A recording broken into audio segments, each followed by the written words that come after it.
Olá, benditos e benditas, tudo bem com vocês? Sabadão, 3 da tarde, aquele horário top da tua agenda, nosso Pega a Lição. Então roda a vinheta.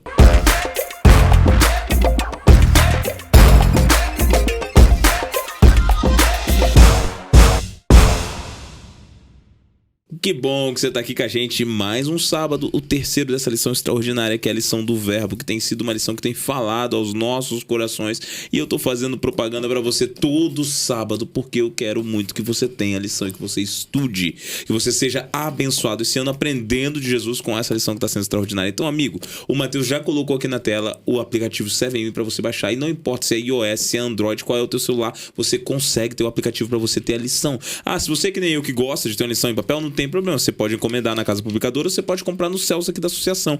De repente você gosta de escrever, que nem eu, então vai lá e compra a sua. O que não pode acontecer é você ficar sem a lição, bendito. Então compra a tua lição para você poder estar estudando e poder estar participando e poder estar sendo abençoado com esse material que foi preparado com muito carinho para você. A gente está aqui todo sábado com uma dupla forte, e esse trimestre a gente está tendo o privilégio de tê-lo aqui conosco, mais uma vez o nosso líder para São Paulo, para os jovens, para a música, líder de Caleb. Aliás, a gente vai falar um pouquinho de Caleb daqui a pouco, o nosso super pastor Cândido Gomes. Tudo bem, pastor? Tudo bem, pastor Gabriel, que alegria estar com você aqui mais uma vez. Essa temporada realmente está especial, viu? Então pega a lição, pega a Bíblia, abre o seu coração, vamos bater papo aqui sobre o Evangelho de João, vai ser bom demais. Maravilha, obrigadão, pastor Cândido, por ter aceitado o convite. Tinha algumas temporadas que a gente estava ansiando por ter você conosco, muito obrigado por ter vindo. E o super Bruno que está do seu lado, o Bruno ajuda a gente aqui no Ministério Jovem, Ele é uma das pernas aqui. Como é que você está, Brunão? Tudo bem? Eu estou bem, estou muito honrado por estar aqui hoje, né? Hoje eu falei que vim aqui para aprender, né, com esse time aqui.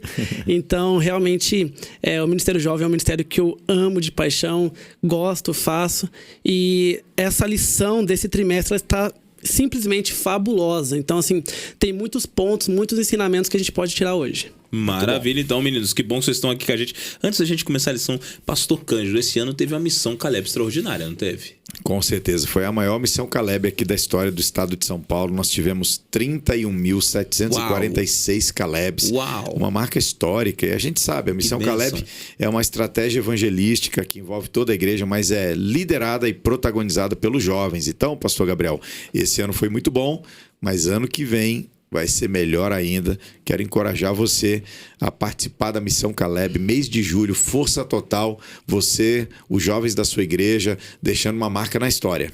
Que bênção, pastor. Realmente foi uma missão que impactou todo o campo. A gente aqui na PAC sentiu a presença dos Calebs e já estamos ansiosos pelo do ano que vem, né? Verdade. Olha só, vou dar até um spoiler pra galera. Esse ano a gente foi de Minion, que tava todo mundo amarelinho, né? Foi bacana. E ano que vem a gente tá com uma cor bacana, uma cor diferente, né? Uma cor viva, vamos estar de laranja aí. É isso mesmo. E tá bem bonita a camisa pra quem deu uma olhada pra aí, né? Muito legal mesmo. Maravilha, então o pessoal se prepara em casa, vai ter um Caleb top. E aqui na PAC, quero ver vocês correndo com a gente, já sabe ali. A partir de março, abril, a gente tá aquecendo os motores, porque em julho o negócio pega fogo. Com tudo, né, pastorzão? E, pastor, o pessoal veio para estudar a lição com a gente aqui. Então a gente vai fazer o seguinte: vamos começar orando pra gente poder estudar essa lição fabulosa. Pastor Cândido, você ora pra gente? Com certeza. Querido Pai, nós te louvamos pelo privilégio de ter a tua palavra escrita, acessível, aberta agora diante de nós, e que o nosso coração também se abra para receber a tua mensagem, e que depois desse estudo nós conheçamos mais sobre ti e sobre o teu plano para a nossa existência. Amém. Pedimos isso em nome de Jesus. Amém. Amém. Obrigado, pastor. Gente, lição 3, entrevista secreta. Olha só, essa daqui é muito bacana. A gente tem um quadro só nessa tirinha. Não tem nem dois, nem três. Um quadro só. Por um lado é bem simples, por outro tem profundidade, mas é até diferente, né? Sim. Qual foi a impressão de vocês aí com essa tirinha, meninos? Olha, a primeira impressão que eu tive aqui dessa pergunta: é necessário nascer de novo? Aí fala aqui que Jesus acaba de alugar um triplex na minha cabeça. Eu entendo que Nicodemos, ele estava esperando uma resposta pronta, uma resposta prática, algo ali que ele já estivesse acostumado. Mas quando Jesus dá uma resposta totalmente diferente, que faz com que ele precise pensar, aí ele realmente lança aquela dúvida: cara, não, mas espera aí, não é muito bem o que eu estava esperando. Então, eu gostei dessa tirinha porque mesmo simples, ela é profunda, e assim como Nicodemos foi levado a pensar, nós também, nessa tirinha e durante toda a lição, somos convidados a refletir sobre o assunto. Maravilha. E você, pastor? Achei engraçado mesmo, é um meme muito legal. Alugou um triplex na minha cabeça. Na minha cabeça. Cada geração tem uma forma de contar as coisas, né? Então, parabéns à equipe que constrói a nossa lição. Essa tirinha dá um belo bate-papo lá na escola sabatina, lá no início da classe. Sim. Eu já fui em igrejas que imprimem isso aqui, colocam num mural, outras que projetam numa TV, com um projetor mesmo. Muito legal essa forma da gente esquentar aqui o bate-papo com uma tirinha. Muito bacana mesmo, né? A gente percebe aqui que realmente Nicodemos foi de noite estar com Cristo, e Nicodemos ele era conhecedor de um sistema de ritual para chegar até Deus que era pesado, e ele era um cumpridor desse sistema, né? E Jesus fala assim: amigo, você vai ter que nascer de novo. Calma aí, tô fazendo tudo certo até aqui, como assim vou ter que nascer de novo, né? Mas antes da gente entrar nisso aí, eu queria perguntar para vocês uma coisa aqui. Quando João começa a descrever Nicodemos, uma das coisas que mais chama atenção, tá lá em João 3 a descrição, é que Nicodemos vai à noite nesse encontro, né? E antes da gente até falar do que era ir à noite, quem era Nicodemos no final das contas? Por que ele era um personagem tão emblemático assim na escritura? E aí?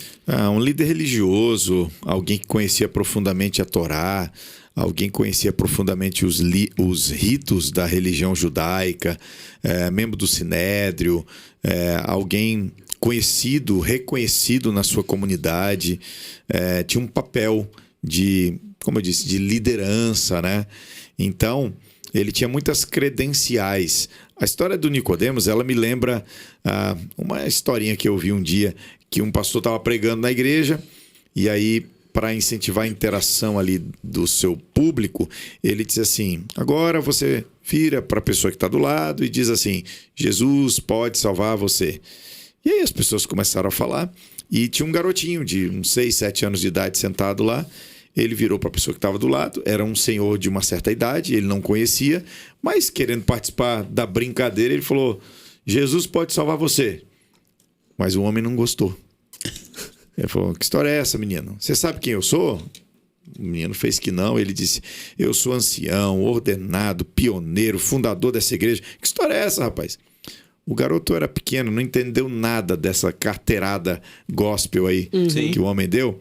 E ele diz assim: tio, mas não se preocupa não, Jesus também pode salvar você. A história do Nicodemos é a história de que Jesus pode salvar até aquele que já se sente salvo, acima da média, porque faz coisas para Deus, porque sabe coisas sobre Deus. Aliás, aí reside até um perigo, né? A gente conhecer tudo da religião, a gente estar nos ambientes religiosos, participar de rituais, mas o que me intriga aqui, pastor Gabriel, Bruno, é o que levou o Nicodemos até Jesus, né? Ele já não estava no centro, no coração da religião judaica. O que tinha nesse mestre da Galileia que ainda faltava a um doutor de teologia? Sim. Essa é uma boa pergunta, né? Porque Nicodemos de fato... Às vezes a gente olha para os pastores de hoje e nós temos muitos pastores bem estudados e bem gabaritados, capacitados, mas naquele tempo você ser um fariseu significava um processo de estudo muito árduo desde sua infância. Não era algo que você surgiu ali, tomou a decisão, estou 4 anos. Não, Nicodemos, e pela idade de Nicodemos, significava que Nicodemos vinha há décadas estudando e aprendendo sobre religiosidade para se aproximar de Deus.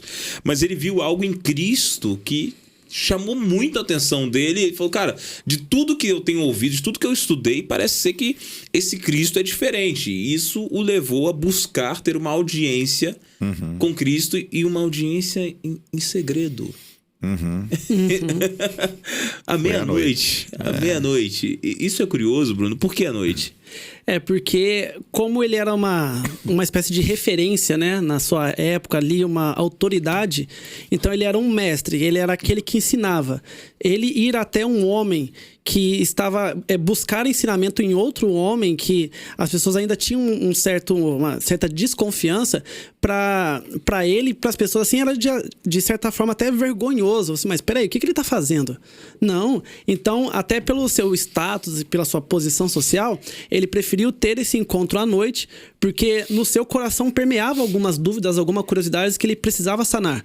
Só que ele tinha o outro lado de que ele não poderia ser visto com Jesus, buscando aconselhamento, querendo saber e aprender um pouco mais sobre aquilo que Jesus pregava, porque ele era uma referência. Então, isso é até perigoso, porque as pessoas podem pensar assim, nossa, eu já sou tão velho de igreja, já sou ancião, já tenho 30 anos de igreja, não preciso aprender nada. Eu já sei de tudo, já faço tudo, mas não a gente acaba caindo no mesmo erro que Nicodemos, porque ele fazia tudo, ele praticava vários ritos, várias regras assim, práticas. Só que Jesus estava convidando, o que Jesus pregava era para você experimentar, para você viver. E através dos seus dogmas e dos seus ritos, ele não estava vivenciando aquilo. Então, por isso que despertou essa curiosidade no Nicodemos. Eu preciso ver, preciso conhecer, mas tem que ser à noite, porque se as pessoas me verem, vai ficar ruim para mim, vai ficar feio. Então, assim, eu vou à noite, porque à noite a chance de eu ser descoberto e talvez até passar uma vergonha é bem menor do que durante a luz do dia. E curioso que você está colocando, porque quando a gente fala à noite hoje, a galera de casa talvez não tenha a noção do que era a noite naquele tempo. Da profundidade disso. Porque hoje em dia é muito comum, todos nasceram, a luz elétrica já existia. O que significa que os nossos horários mudaram conforme a luz elétrica. Porque hoje, sair à noite, você vai pegar uma estrada iluminada, vai pegar uma rua iluminada, você volta para casa, você pode até meia-noite, 2 da manhã, que você tem luz em casa. No tempo de Cristo, existia uma dificuldade, porque era tudo à base de lamparinas de fogo pela cidade. Então as pessoas acordavam mais cedo para aproveitar a luz do sol e se deitavam mais cedo conforme o sol estava se pondo. O que significa que meia-noite naquele período era extremamente tarde. Era bem tarde da noite. Então Nicodemos ele vai se esgueirando, se escondendo para encontrar com Cristo à noite. E assim que Nicodemos chega lá, Cândido, a gente percebe uma coisa distinta em Nicodemos. Porque Nicodemos chega e ele assume uma verdade que para a casta dele seria impossível. Que ele fala assim para Cristo: sabemos que tu és o Filho de Deus, porque ninguém faria o que você faz se Deus não estivesse contigo. Então Nicodemos ele começa assumindo a autoridade divina, o que para alguns autores gera até uma dúvida. Será que Nicodemos estava assumindo a autoridade divina, esperando um reconhecimento na sequência de tipo, olha, você é o Filho de Deus, e que Cristo falasse assim, e você é o Nicodemos, falando, né? de igual para igual, de igual para igual, e você é o Nicodemos, uma autoridade, e Cristo quebra isso. Então, uma pergunta: Nicodemos indo à noite, ele vai de fato para assumir um encontro com Cristo, ou ele vai ainda para investigar, para descobrir o que ele está ali fazendo? Cara, o Bruno bem colocou aí sobre essa questão, né, das razões que levaram Nicodemos aí nesse horário e tal. A minha visão é assim, ó. Para mim, a melhor parte dessa história é a seguinte: Nicodemos chegou todo errado. Chegou todo errado. Olha Nicodemos. Ele chega à meia-noite, se escondendo. Não adianta falar que Jesus estava ocupado, que ele não tinha outro horário. Não, isso é mentira. Nicodemos chegou à meia-noite. Ele chegou com seus livros de teologia debaixo do braço. Ele chegou arrotando a sua posição. Ele chegou, quem sabe como você colocou, né? Fazendo um elogio para receber um de volta e tal. Nas suas palavras tem essa pitada assim, de questionamento. Então você que sabe dessas coisas e tal. Então chegou todo errado. E eu aprendo nessa história de Nicodemos que mais importante do que a forma como você chega é a forma como você sai. Quer ver o contraste? Olha uma outra história. O jovem rico chegou humilde, chegou se prostrando, chegou dizendo, bom mestre. Esse aqui chegou dizendo, o senhor é bom e tal, etc e coisa. Chegou do jeito certo, disposto, perguntando. Sim. Agora, como é que ele sai da presença de Jesus? A Bíblia diz que ele foi embora triste. E não se ouviu mais nada sobre ele no Evangelho, na história. Então, um chega do jeito certo e vai embora do jeito errado. Nicodemos chegou, como eu disse assim, todo errado. Mas como é que Nicodemos saiu da presença de Jesus? A história diz que ele, no futuro, passou a ser um dos seguidores de Jesus. Ele estava lá para dar um bom sepultamento ao corpo de Cristo. E a tradição diz que no final da sua vida ele gastou toda a sua riqueza para apoiar a pregação do evangelho. Então, para Deus, mais importante do que como a gente chega, é como a gente sai da presença dele. Muito bem colocado, pastor, porque ele chega, gostei disso, ele chega todo errado. Todo errado. E é curioso que, mesmo chegando todo errado, Nicodemos chega e a gente já percebe uma coisa: não é sobre o que você fala que faz, não é sobre o que você fala que é, não é sobre quem você imagina que você é, mas é sobre o que você de fato é no seu coração. E cristianismo é isso, né? Cristo, ele chega desmontando Nicodemos. Nicodemos apresenta tudo e Cristo olha pra ele e fala assim: você precisa nascer de novo. Nossa, que balde de água fria. Ele basicamente chegou com todas as suas credenciais. Mas você precisa nascer. Não é consertar, não é dar uma curva, não é passar uma mão de tinta. Não, nascer de novo. Nascer de novo. Tipo, essas credenciais todas, vamos colocar tudo de lado. Riqueza, tudo de lado. Pega os seus livros, vamos colocar todos de lado. Entra aqui, vamos nascer de novo. É o que você precisa, né? E isso é duro, porque agora Nicodemos era considerado um mestre em Israel. E por ser considerado um mestre Israel, isso implicava dizer que ele tinha uma posição, que ele tinha uma autoridade, que ele tinha conhecimento, que ele tinha uma reputação. Exato. Por onde Nicodemos passava, ele era reconhecido. As pessoas queriam ouvir os seus conselhos, ao mesmo tempo que, se estivessem no erro, não queriam vê-lo, porque ele poderia ser um juiz diante deles. E agora, diante de Cristo, parece que tudo isso é desmontado e o mestre de Israel aprende que seu conhecimento não vale nada diante de Deus. E isso tem alguma aplicação para os nossos dias hoje? Como é que a gente vê isso para a galera de hoje, para o jovem? Porque tem muito jovem, quando eu estava lendo essa parte, eu estava pensando, tem muito jovem que fala assim: mas Deus pediu isso aqui, mas isso não tem nada a ver. Mas Deus, ele trabalha dessa maneira. Não, mas isso não tem nada a ver. Eu, com meus 20 anos, já na minha sabedoria, eu já posso deixar tudo de lado. E aí, tem alguma aplicação para a gente pegar para Cristo, para o jovem em Cristo nos dias de hoje? Sim, com certeza tem. Porque ele chega com toda a sua marra e Jesus desmonta assim: você precisa nascer de novo. Ponto. Ou seja, você precisa mudar de vida. Para você ver, para você experimentar o reino de Cristo, não tem outro caminho que não seja nascer de novo. E nascer de novo significa que você tem que aceitar a Cristo. É nascer de novo da água e do Espírito. O que, infelizmente, muitas pessoas, e não só jovens, mas as pessoas, no modo geral, elas nascem de novo pela água, mas não nascem pelo Espírito. Elas batizam, mas não convivem com Deus numa caminhada. Ou outras que estudam, convivem com Deus, aprendem, só que fica flertando com o batismo e não se batizam. Então, eu acredito que nós precisamos sim nascer de novo e entender que nascer de novo é uma mudança de vida. E os jovens hoje em dia tem muita essa questão de que nós fazemos algo, tomamos uma decisão, mas não queremos arcar com as consequências de nossas escolhas. E aí a gente começa a questionar Deus, questionar a vida, questionar as pessoas, questionar o mundo. Porque Deus não me ama, Deus esqueceu de mim. Só que o que a gente esquece é que se a gente decide nascer de novo, a gente decide caminhar com Cristo. E caminhar com Cristo, muitas vezes você não vai fazer aquilo que te dá vontade, não vai fazer aquilo que você gosta ou que te deixa mais confortável. Mas viver com Cristo é uma promessa de uma vida eterna. Então, para nascer de novo, significa que você vai experimentar uma vida não só lá no porvir, mas é uma vida a partir de agora. Então Jesus nos convida a viver uma vida não lá no futuro, mas uma vida agora, diariamente, todos os dias. Muito bem colocado, Bruno, porque agora a gente vê o seguinte, né? O evangelho, ele não é uma melhoria de vida. Tem gente que está vindo para o evangelho: quero melhorar minha vida, quero ter um carro, quero ter uma profissão, quero ter dinheiro, quero ter uma posição. Evangelho não é para melhorar a tua vida. Evangelho é para ter uma nova vida. E a gente encontra isso em Nicodemos. Nicodemos já vem com uma vida montada, totalmente preparado, uma vida que ele está bem na sua vida. E Jesus chega e desmonta tudo isso para falar: você precisa de uma nova vida. E aí você citou um fator que é bem curioso. O nascer de novo está vinculado à questão do batismo, porque a Bíblia coloca que uma vez que você passou pelas águas, você se torna uma nova criatura em Cristo Jesus. E agora, Cândido, de maneira simples, porque a lição nem tocou tanto nisso, mas acho que é importante a gente pontuar o seguinte: quando eu vou passar por esse novo nascimento, que implicância isso tem na minha vida? Como que isso reflete em mim? Qual é o que me leva a essa decisão? Olha, eu acho que a primeira questão é a gente reconhecer a nossa condição, né? Como você falou, o Evangelho não oferece uma melhoria, ele oferece um restart, é um recomeço.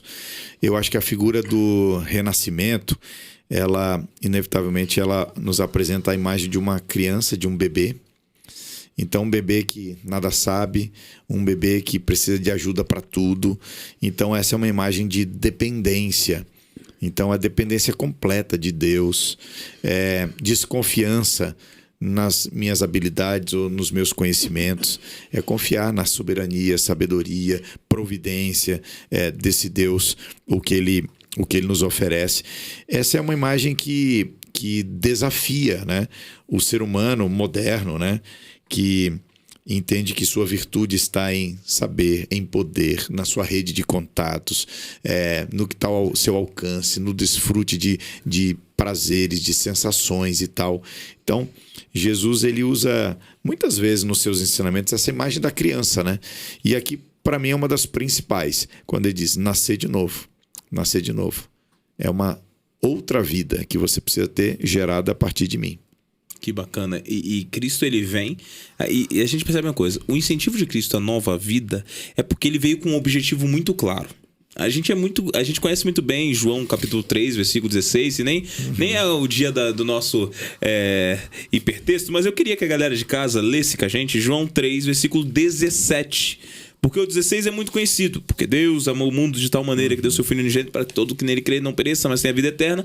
Mas ele continua no 17 e no 18, quando ele diz assim: pois Deus enviou o seu Filho ao mundo, não para condenar o mundo, mas para que este fosse salvo por meio dele. Quem nele crê não é condenado, mas quem não crê já está condenado, por não crer no nome do Filho unigênito de Deus. Então, o incentivo de Cristo para que nós sejamos novas criaturas está intimamente ligado ao fato da nossa necessidade de Cristo. Né? Nós aceitamos a Cristo, nos tornamos novas criaturas. E aí vem algo que João colocou muito claro: Jesus não veio julgar, Jesus veio para salvar. E quando ele vem para salvar, o julgamento tá claro. E isso aqui às vezes cria uma complexidade na cabeça das pessoas, né? Quem crê não é julgado, mas quem não crê já tá condenado. Então, onde é que se encaixou o julgamento aqui nessa história? Exatamente. As pessoas na época de Jesus, elas queriam que Jesus julgasse. Queria que Jesus desse a sentença. Só que Jesus não veio para julgar, ele veio para oferecer a vida, oferecer a salvação. E você, até anotei aqui, pois Cristo é a salvação. E rejeitar a Cristo é automaticamente você se condenar. Então, as pessoas pensam assim: Jesus, Deus está condenando as pessoas, é juiz, ele é mau, não pode fazer nada. Mas espera aí, Jesus, ele é a salvação. Se você rejeita a salvação, automaticamente você já está julgado. E não é porque Deus é ruim, é mau, ou fica com raiva de você porque você não cumpriu a vontade dele. É porque simplesmente é simples. Você aceitando, você está salvo. Você não aceitando, você não está salvo. É simples. Só que as pessoas custam a entender isso, porque para você receber a vida, primeiro você precisa entregar a sua vida, que é nascer de novo. Então, para você receber, você primeiro precisa dar o seu primeiro passo, que é dar a sua vida a Jesus. É interessante porque o ser humano, ele não tem duas opções. Achei muito, muito importante, muito legal o que o Bruno falou. Nós não temos duas opções, nós temos só uma. Sim. Que é aceitar Jesus. Porque nós temos, na verdade, uma condição. Sim. O ser humano, ele não faz uma escolha entre o bem e o mal. Ele pode escolher o bem. Sim. O mal, a gente já está inundado nisso daí. É como o Bruno falou. Se você tomar uma decisão, é uma decisão pela vida, uma decisão pelos valores do reino de Deus, pelo evangelho e tal. É como a gente vai comentar, enfim, tem comentado nessa jornada dessa temporada. Não decidir já é uma decisão. Já é uma decisão. Então, acho que nessa conversa de Jesus com Nicodemos, ele está tentando trazer para o início de tudo, né? Vamos começar de novo? Tem que nascer de novo. Sim. Porque você pode ter currículo, pode ter contato, pode ter conhecimento, mas você está condenado. Está condenado. Você pode ter tudo, mas está perdido ainda. E vocês estavam colocando aqui, eu estava pensando o seguinte: as religiões discordam de muitas coisas, são muitos pontos de vista com relação à Bíblia. Entretanto, existe um ponto que parece que une quase todas. Todas concordam que a decisão é enquanto você está vivo.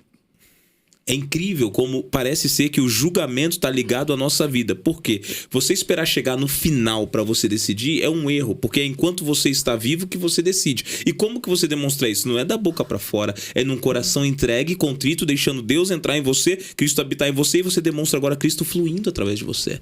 Então o julgamento é agora. Enquanto eu estou vivendo, se eu escolho Cristo, maravilha. Nem pela sala do julgamento Vou passar. Por quê? Porque por Cristo eu já sou salvo. E aí Paulo coloca assim em Romanos 8:1, né?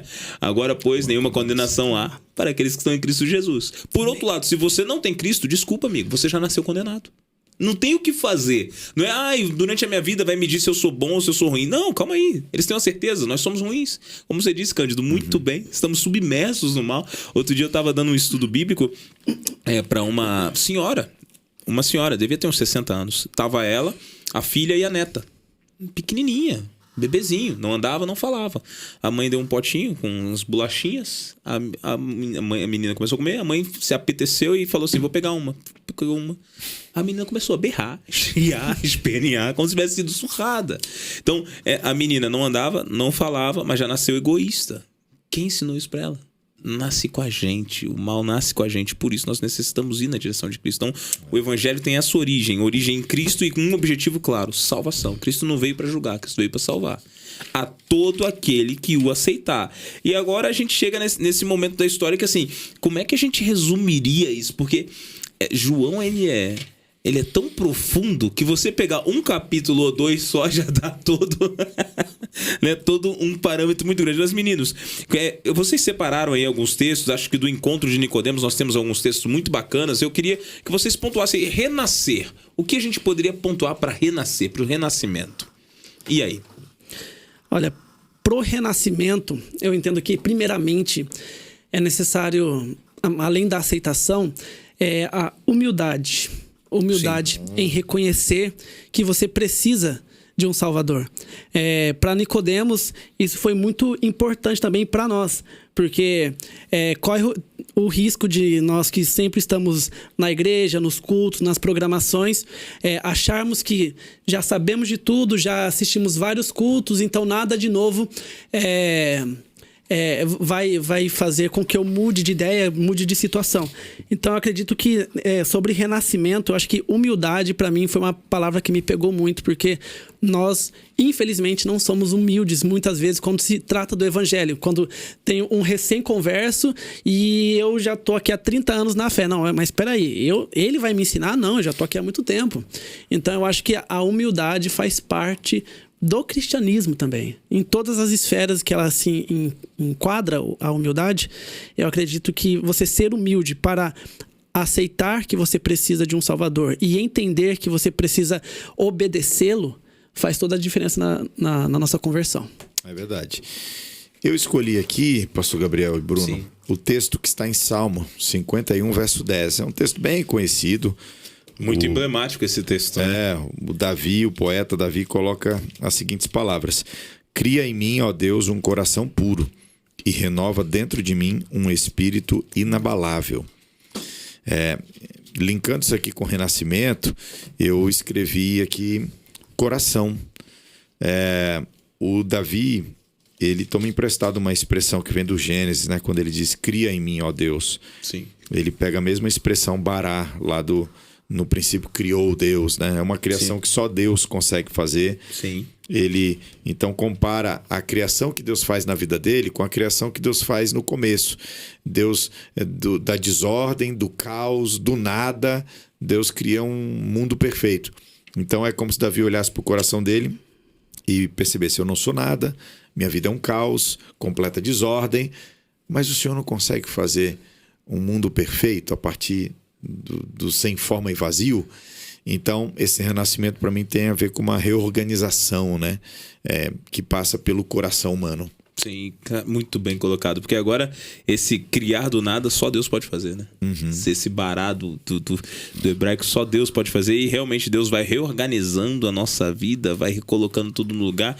E é curioso que quando Cristo chega aqui com esse objetivo, de fato, amigos, pode ser que a Terra não estava sem forma e vazia no contexto do Gênesis, mas o contexto do mundo era um contexto de um caos.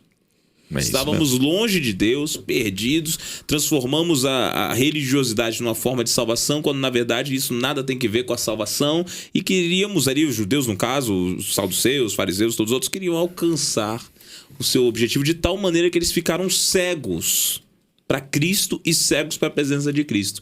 E aí Deus, ele chama um personagem um tanto quanto diferente e curioso para fazer a abertura desse ministério. Porque enquanto os saduceus, fariseus e todos os outros judeus eram cheios de pompa, Deus chama um primo meio distante, vestido de roupa de camelo, parecendo diferente, lá no meio do deserto, comendo mel com um gafanhoto para abrir o caminho. E João Batista era um personagem, vamos usar um termo, diferente dos demais, que foram usados aí, outros profetas que surgiram. Quem sabe de formação mais humilde dos profetas que houveram na Bíblia. Mas qual o papel de João nessa história, gente? Como é que foi isso aí? Acho interessante que o nosso guia aqui, ele menciona, né? João, o evangelista, ele não coloca um grande foco aqui no Batista. Sim. Talvez porque o seu propósito é falar mais sobre Jesus, a peculiaridade, tal. Mas mesmo assim ele introduz o João Batista e ele usa uma metáfora aqui do casamento, né? É o amigo do noivo. É uma outra forma de ilustrar o papel que João desempenha, que é preparar o caminho para Jesus. Mas, cara, lição da Escola Sabatina, Juventude Adventista, o personagem João Batista, ele é muito importante na construção da nossa identidade adventista. Se você entende a profecia bíblica e você estuda especialmente o livro do profeta Malaquias, você encontra profecias ali que ganham eco em João Batista. Então, o João Batista é como se fosse um novo Elias. Sim. É aquele que vem de novo. E quais características que a gente encontrava em Elias que a gente encontra de novo em João Batista? Então ele se vestia diferente, ele tinha uma alimentação diferente, ele tinha uma mensagem diferente. A palavra talvez seja essa, diferente. Ele era diferente. E preparou o caminho, no caso João Batista, para o Messias. Sim. Agora, se você faz uma conexão dessas profecias de Malaquias com o Apocalipse, você chega a uma conclusão que no final dos tempos, Deus levantará um novo João Batista. Que aqui no Apocalipse não é referência a uma pessoa, um CPF. Aí nós temos um movimento, uma voz que se levanta, agora não para preparar o caminho para o Messias na sua primeira vinda, mas para preparar o caminho para o retorno de Cristo. Então, será que João Batista não poderia nos dar assim, algumas dicas de qual deveria ser a nossa postura, como a gente deveria ser conhecido? Será que o povo adventista, o jovem adventista não deveria ser conhecido como aquele que se alimenta diferente, se veste diferente, que prega diferente, que vive diferente, porque ele tem uma mensagem específica? Veja, às vezes eu vejo um outro jovem falando, pastor, mas comer ou não comer isso não é questão de salvação, vestir ou não vestir isso não é questão de salvação. Eu concordo, não é questão de salvação, é questão de identidade. Sim. Porque o mundo não vai ouvir a mensagem desse João Batista no final dos tempos se ele não cumprir o seu papel. A mensagem que nós temos como igreja adventista é uma mensagem diferente, não tem que ver apenas com salvação, tem que ver com o papel profético que nós desempenhamos. Se eu fizer isso, eu vou para o céu ou não vou para o céu? Essa não é a pergunta. Não. Se você não fizer isso, você não vai cumprir o seu papel profético no tempo que você vive. Em vez de ser a voz que proclama a última mensagem de advertência, você vai ser o campo missionário, que vai ter que ouvir sobre o Messias que está voltando. Então, ser adventista é ser um cristão, mas é ser um mensageiro especial. Por isso, João Batista, para mim, é um personagem muito importante no Evangelho de João, mas também na nossa teologia, na nossa identidade. Você estava falando aí, Cândido, eu estava pensando aqui, tem gente que realmente mensura o mínimo, né? Exato. Você falou aí agora, se isso é pecado, se isso não é pecado, se isso é pecado eu não faço, se isso não é pecado, então eu posso fazer. E vai mensurando o mínimo nas ações, tentando buscar ser aquele cristão medíocre, que tô pautando ali no que eu posso e que eu não posso fazer, e não tá pautando sua vida no relacionamento com Cristo, né? Você vê o caso da roupa lá, não, eu não sei se eu posso usar essa roupa, se eu não posso usar aquela. Amigo, tuas preocupações estão muito banais, são muito mundanas. Tua preocupação tem que ser, eu tô apegado a Cristo, eu tô em Cristo, como você colocou, porque João, ele estava preocupado com roupa, ele não estava preocupado com o mundo, ele não estava preocupado com a vida dele, ele não estava preocupado com o que ele ia se alimentar, ele estava preocupado em preparar o caminho para o Filho de Deus. Sabia o papel dele no planeta. Ele sabia o papel dele. Exato. Agora você falou um negócio importante, né, Gabriel? Outro dia eu vi um pregador que ele comentou um negócio que mexeu comigo. Ele falou assim, Qual é a razão da nossa obediência? A gente obedece por amor ou a nossa obediência é baseada no medo da punição? Então, vamos lá, eu sou casado com a Melina, então se eu digo para ela assim, aliás, se ela me diz, amor, você pode lavar a louça? E eu digo, se eu não lavar a louça, você vai se divorciar de mim? E ela se assusta e fala, não, claro que não, então eu não vou lavar. No outro dia ela diz, amor, você poderia colocar o lixo para fora? E eu digo, se eu não colocar o lixo para fora, você vai se divorciar de mim? Ela diz, claro que não, que absurdo. Eu digo, então eu não vou colocar o lixo para fora. E um dia após o outro, esse é o meu argumento, porque qual é o meu medo? Ela se divorciar de mim. Se eu continuar fazendo assim, o que você acha que vai acontecer com o meu casamento? Vai acabar. Poxa, mas não lavar louça dá divórcio? Não colocar lixo para fora dá divórcio? Não é isso que dá divórcio. O que dá divórcio é você estar num relacionamento que não é baseado no amor, é baseado no medo. No temor. Sim. É baseado num medo de uma punição. Tem muita gente que não encontra prazer, alegria, profundidade na amizade com Jesus porque está com medo do inferno. Sim. Porque mede seus esforços, seus passos, não para a direção de Cristo, mas uma distância de segurança da punição ou da morte eterna. A gente desperdiça a única vida que a gente tem para ver para a glória de Deus, se perguntando o que eu posso fazer, quanto eu posso aproveitar desse mundo para não me perder. Enquanto o plano de Deus é que a gente olhe para Jesus, a gente se apaixone por Ele e viva dizendo assim, o que eu posso fazer demais para honrar o meu Senhor, o meu Salvador Jesus Cristo. Eu quero viver uma vida de obediência a Ele, por amor, e quero oferecer sempre mais de mim para simplesmente fazê-lo feliz. Isso é muito profundo, né? Porque a gente vê que realmente a única coisa que nós precisamos é o amor a Cristo. Todo o resto vai ser consequência desse amor, né?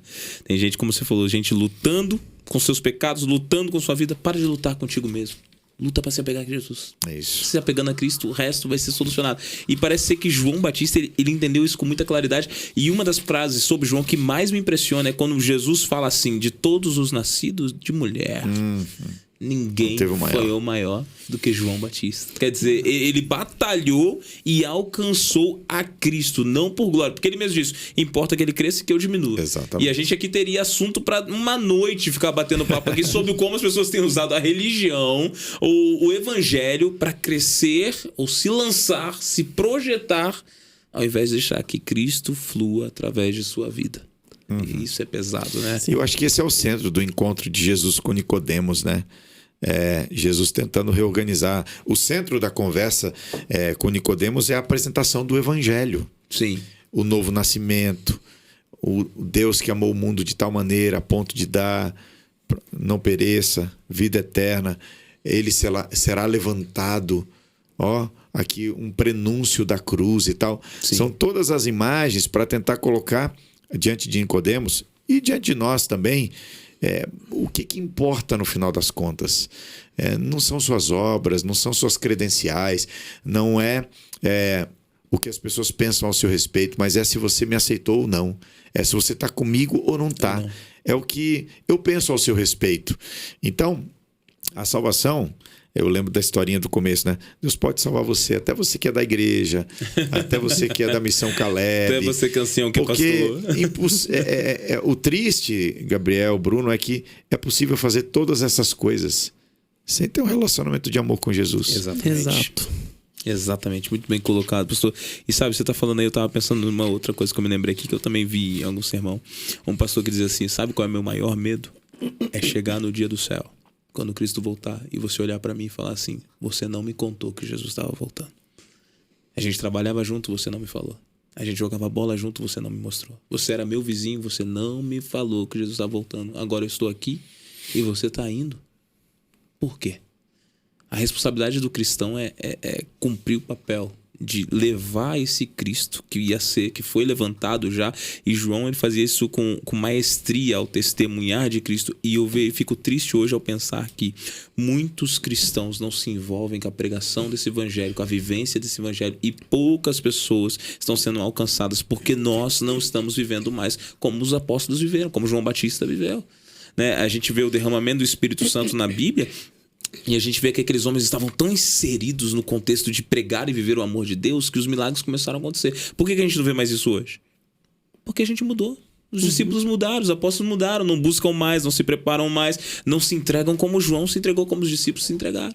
E por isso Cristo, a cada dia, vai alcançando as pessoas que tem que alcançar, mas Cristo vai deixando de avançar ainda mais porque muitos de nós não nos colocamos na mão dele. Jesus nos chama para ser diferente. As pessoas sempre usam o argumento de que não, a salvação é individual. Eu vou cuidar do meu e cada um cuida do seu. Mas não, a salvação é individual, mas a caminhada é conjunta, coletiva. É coletiva. Ou seja, você precisa pregar, você precisa anunciar, você precisa mostrar. Porque se você está na igreja, você aceita Cristo e você não leva adiante, você não está cumprindo uma das ordens de Cristo, que é ir, de fazer discípulos, batizando em nome do Pai e do Filho. Então, se você não faz isso, o que você está fazendo? E, infelizmente, muitos jovens adventistas, eles são aqueles jovens, ou é o jovem 007, ou o jovem camaleão. Que ninguém vê, ninguém sabe, ninguém viu, aquele que se camufla. O agente secreto. Exatamente, agente secreto que se camufla em meio à multidão e quando pergunta, você é cristão? Não, eu sou, mas eu tenho aqui a minha verdade e cada um cuida da sua, mas não é assim. Porque se a gente olhar os discípulos, todos eles pregavam, as pessoas que conheciam Jesus e aceitavam, elas saíam e pregavam, todo mundo que entendia a sua parte do ministério ia e pregava. Então por que nós agora, aqui no século XXI, temos que aceitar a Jesus e ficar calados? Não, nós temos que aceitar a Jesus e levar essa mensagem adiante, porque se as pessoas que aceitavam Jesus ficassem em silêncio, a Bíblia não teria chegado até nós. Yes. Mas ela só chegou porque as pessoas levaram adiante. Então nós também temos que levar. E nós temos uma facilidade hoje em dia, porque as pessoas antigamente, principalmente no nosso país aqui, né? Elas perdiam a vida. Elas tinham que fugir para as cavernas, eram presas. Hoje em dia nós não temos nada disso. Nós temos a oportunidade de ter igrejas, de ter redes sociais, ministérios e tudo mais. Tudo ao nosso favor para que a gente pudesse pregar o evangelho. E aí eu fico me pensando, se os pioneiros da igreja ou se os discípulos estivessem aqui agora olhando para nós com toda essa facilidade que nós temos e ver que nós não fazemos por merecer ou pregamos da forma que nós deveríamos com toda a facilidade que nós temos, cara, eles ficariam totalmente decepcionados conosco. Assim, cara, vocês têm tudo na mão e não pregou. Nós não tínhamos nada e nós só tínhamos a vida e ela nós entregamos a Deus. Agora vocês têm o carro, você não entrega para Deus. Você tem o emprego, não entrega para Deus. Você tem o tempo, não entrega para Deus. Tem o relacionamento, não entrega para Deus. Você tem tudo e não entrega para Deus. Então se você tem tudo e não entrega para Deus, então você não tem nada. Uau. Muito bem colocado. Mas meninos, infelizmente nosso timer gritou. A lição tava tão boa, né? Tá tão gostosa aqui. Gostosa. Mas fiquem tranquilos, meninos, coloca aqui embaixo, repete o time, que eu chamo esse time de novo para estar com a gente aqui. A gente vai estar terminando aqui. Eu queria agradecer a vocês por mais esse estudo, que foi realmente muito bom. E eu queria convidá-los agora a deixar seu recadinho final de maneira bem sucinta, rápida, pra galera que tá em casa, então. Então, Pastor Cândido, posso começar contigo? Por favor, deixa seu recado pra nossa galera. Olhar para aquela câmera e dizer para você, jovem, assim, ó, vá até Jesus. Para mim, a melhor parte da história do Nicodemos é que ele foi. Foi à meia-noite, mas foi. Tinha dúvidas, mas foi. Tinha medo, mas foi. Vá como você está. Jesus tem uma obra linda de transformação para realizar na sua vida e a melhor parte da sua história está depois desse encontro de verdade com Jesus. Vale a pena. Amém, muito obrigado, Pastor Cândido. Bruno, seu recado para a galera que está em casa. O meu recado final é através de uma das mensagens de Ellen White do Grande Conflito, que diz: o destino dos ímpios é determinado por sua própria escolha. Sua exclusão do céu é fruto da própria decisão deles e será um ato de justiça e misericórdia da parte de Deus. Ou seja, se você não estiver no céu, a culpa vai ser tua. Se você não estiver no céu, a culpa não vai ser do teu pai, do teu irmão, do teu pastor, do teu departamental, da igreja, não vai ser de ninguém. A culpa vai ser tua, porque você, infelizmente, resolveu negar e não aceitar a salvação, que é Jesus. Jesus, ele veio uma vez e ele vai voltar outra vez. E nós temos que decidi-lo em vida. Eu sei que muitas vezes nós passamos por situações, por problemas ou muito tempo no evangelho e a gente acaba ficando até um pouco resistente ao evangelho. Mas eu te afirmo uma coisa, que nós precisamos ter a humildade de renascer todos os dias, até que Jesus volte. Muito obrigado, Brunão. Meninos, muitíssimo obrigado. Meu recado para vocês que estão em casa é: nunca foi sobre quem você é, nunca foi sobre o que você tem, nunca foi sobre suas conquistas, nunca foi sobre os seus pecados. Sempre foi sobre o que Cristo fez por ti, pode fazer na tua vida e pode usar e fazer com você no futuro. Amém. Então que Jesus esteja contigo todos os dias, amigo. E não sei como o vídeo chegou até aí, mas se chegou, é porque ele está te chamando de volta. Então só vem, amém, aceita Cristo e vai na direção dos céus. A gente tá terminando, pessoal, mais um encontro aqui. Que pena, né? Terminando aí a terceira lição. Antes da gente fazer a oração final, eu só quero chamar uma coisa para um recadinho aqui que a gente não tava mostrando aqui, não mostrei nas outras, mas vou lembrar agora. Pastor Cândido, Comunidade Plus. Uma bênção, né? Fala pra galera aí o que é a Comunidade Plus. A dessa semana aqui é do nosso amigo Pastor Dídio, lá da Paulistana. Depois da parte de sexta-feira, na sua lição, você tem uma página a mais intitulada Comunidade. Vou mostrar aqui pra câmera. Mostra aí, Mateus. Simplesmente um guia que você pode utilizar para o seu pequeno grupo. Não é para estudar sábado de manhã com a galera na igreja. É um guia, um roteiro com uma introdução, perguntas para o diálogo. Isso aqui é para você usar no seu pequeno grupo e é uma ferramenta extraordinária, vale a pena. Amém. Maravilha, Pastor Cândido. Então já fica a dica para você de caso usar no seu PG. E o desse trimestre foi escrito aqui pelo time de São Paulo, né, isso, Pastor Cândido? Exatamente. Uma bênção pura. Então foi tudo preparado com muito carinho para você. Então aproveita. Pessoal, então vamos terminar agora de verdade, né? Vamos. Mais esse episódio, já estouramos o time. O pessoal da comunicação já tá aqui no meu ouvido. Pastor, tem que terminar. Então já vamos lá. Passou o nosso tempo aí do YouTube, vamos lá. E para terminar, então, vamos para a oração final. É o Bruno que ora? Isso. Bruno, ora pra gente, então. Oremos. Querido Pai, nós agradecemos ao Senhor por esse momento, por essa oportunidade, ó Pai.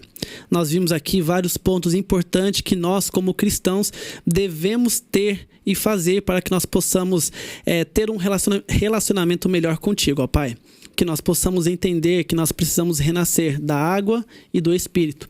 Que nós possamos ter a humildade de entender que nós precisamos aprender sobre o Senhor, sobre o céu, todos os dias.